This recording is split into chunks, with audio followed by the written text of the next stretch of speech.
Welcome sa One Piece episode 1151. Kung gusto mong makahabol o balikan ang nangyari bago to, piliin mo lang ang previous episode sa playlist o sa description para diretso kaagad sa recap. Dalawa, hindi lang isa, ang Nika na magkatabi ngayong lalaban, unang beses sa buong kasaysayan. At isang sinaunang higanteng robot na mahigit 200 taon nang nakatulog ang malapit ng magising para magbigay ng pinakamalupit na suntok sa buong One Piece history.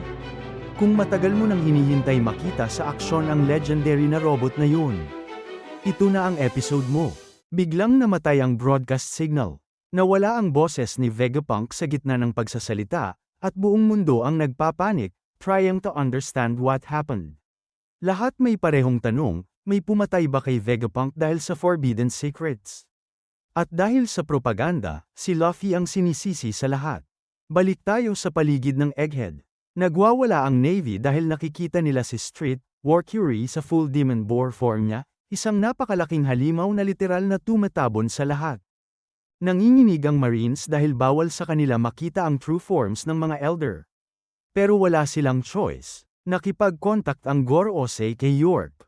Kita mo sa mukha niya na takot, pero sinusubukan pa rin niya maging casual. Diretsong tinanong siya, ilan pang Vegapunk ang gumagana maliban sa kanya. Binuksan niya ang Punk records at nakita ang dalawang active connections, Lilith bilang number 2, at Atlas bilang number 5.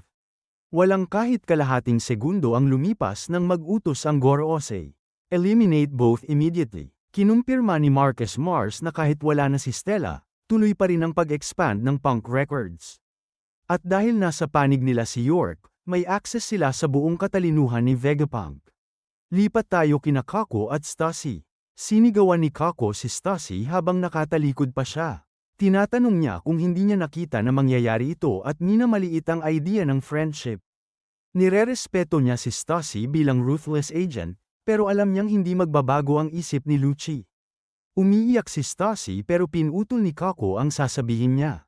Umalis ka na. At pag-alis niya, halatang pinipigilan ni Kako ang tunay niyang nararamdaman.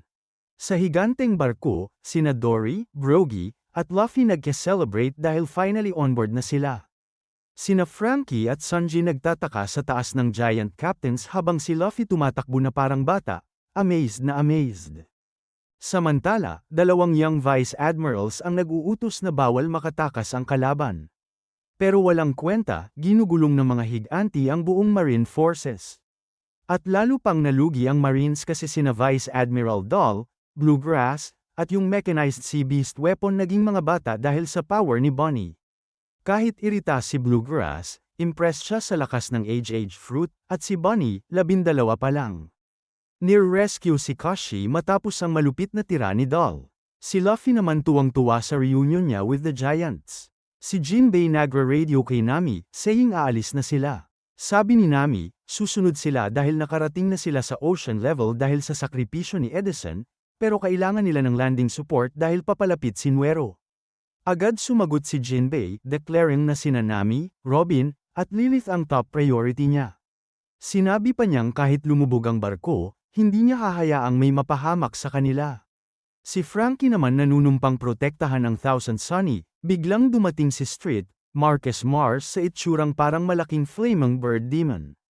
Si Sanji napapangiwi, at si Bonnie bigla nalaman na Third Elder na pala nilang kalaban. Sa kabilang banda, bonding na agad si Luffy at ang Giant Chef. Sinabihan ang chef tungkol sa gutom niya, kaya naghanda ito ng sandamakmak na pagkain. Biglang nag-release si Mars ng malupit na fire beam. Tinaas ng mga higanti ang mga shield nila para protektahan ang mga tao. Pero kumalat ang apoy at tinatamaan na ang sails. Si Bonnie sumisigaw ng pasasalamat sa mga higanti habang sinasabi kailangan nilang iligtas si Stella at Kuma. Nag-volunteer si Atlas para dalhin sila. Sina Dory at Brogy, frustrated na naman dahil may isa pang halimaw na dumating, at mas hassle dahil lumilipad ito. Sinabi ni Mars na walang makakatakas. Pero may nangyayari. Biglang naramdaman ni Frankie na parang nagbabounce ang buong karagatan. Akala ng Marines lindol. Pero si Luffy, busog at ready na. Habang nagbabounce pa rin ang tubig. Pero alam ni Mars kung ano ang ibig sabihin nito. Nakita ni Luffy si Bonnie at tinawag siya. Nagulat si Bonnie, sumigaw ng Nika. Pero wala siyang clue na si Luffy ang tinutukoy niya. Sina Dory at Brogy nagsasayaw na sa Liberation Drums, pero sabi ni Brogy, tigil muna ang sayaw para maapula ang apoy. Sinabi ni Luffy kay Bonnie na mag-team up sila para tapusin ang halimaw. Sabi ni Bonnie, hindi niya kayang sabayan si Luffy. Pero sabi ni Luffy, kaya mo yan. Dahil naniwala si Luffy sa kanya, naalala ni Bonnie ang sinabi niya tungkol sa tunay niyang anyo. Ganito ako pag totally free. Dun siya nagka-idea. Ginamit ni Bonnie ang distorted future. Habang hindi gumagalaw ang katawan ni Kuma, nakita natin ang pangakong ginawa niya para kay Genie Flash. At dito na umiiral ang future na ini-imagine ni Bonnie, isang future kung saan totoo siyang malaya. Boom! 2 Nika ang lumabas sa barko. 2 Liberation Drums. Si Luffy tuwang-tuwa. Ang Marines walang ideya kung ano ang nakikita nila. At unang beses, nakita natin si Mars na hindi na ganoon kakumpiyansa. Handa na si Luffy makipaglaban sa isa pang Elder. Handa na rin si Bonnie. Sa ibang banda, naririnig ang Liberation Drums at grabe ang epekto, sobrang nabu-bother sina Valkyrie at Jupiter. May hindi tama, at kailangan nilang gumalaw ng mas mabilis. Dahil dito, nare-recognize na siya ng Marines mula sa bounty poster niya. Sa wakas, tuwang-tuwa ang mga higanti ng Elbaf, nakita nila mismo ang Warrior of Liberation. Si Street, Mars na pahinga ng malalim nang makita ang 2 Nika. Mabilis niyang na-figure out na kinopya lang ni Bonnie ang anyo gamit ang Devil Fruit niya. Nagpaulan agad ng mabangis na beam si Mars para ipaalala sa kanila ang lugar nila. Sinabi ni Luffy sa lahat na kahit anong gawin nila, halos hindi nasisira ang mga halimaw na to. Tumalon siya pataas bilang isang napakalaking balon para seluhin ang buong atake, at obvious, sobrang sakit nito. Ang plano niya, ipasipa siya sa kalaban ng sobrang lakas. Franky, zero hesitation. Si Franky, mukhang sobrang excited pa. Si Bonnie naman halos hindi makapaniwala sa plano nila. Sina Dory at Brogy nagsabi sa Straw Hats na sila na bahala sa malaking ibon.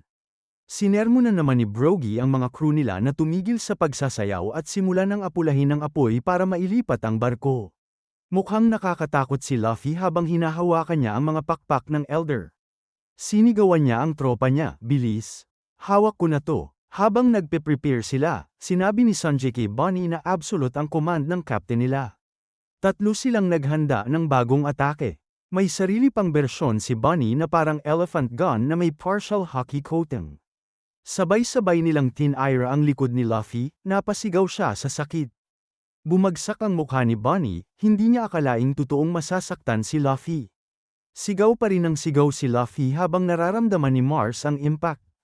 Sinabi ni Luffy na lahat ng tira nila masakit kasi gumagamit sila ng hockey. Kay Sanji, sure, may hockey siya. Kay Bonnie, base sa itsura ng kamao niya, meron nga. So ibig bang sabihin, si Franky may armament hockey na? Sinabi ni Sanji kay Bonnie, huwag kang magpigil. Sabi ni Franky, tuloy-tuloy lang hanggang maubos buhay niya. Si Bonnie napapaisip, ano bang problema ng mga to? Parang may galit pa sila. Pero sige lang, tinitiis ni Luffy ang lahat. Isang malaking patak ng pawis ang dumulas sa tuka ni Mars, ramdam niya ang pressure mula sa Don Balloon ni Luffy na pinabitaw niya palayo. Masaya pa si Luffy na nabigyan niya ng solidong treatment ang halimaw, pero oras na para umalis, kaya nagtanong siya kung nasaan ang ibang crew. Sabi ni Sanji, dapat pababa na sila pero delayed. Nag-volunteer si Atlas para i-check ang situation. Sa ilalim, biglang nag-resume ang recorded broadcast ni Vegapunk mula mismo sa loob ng Iron Giant. Parang bagong gising ang broadcast snail.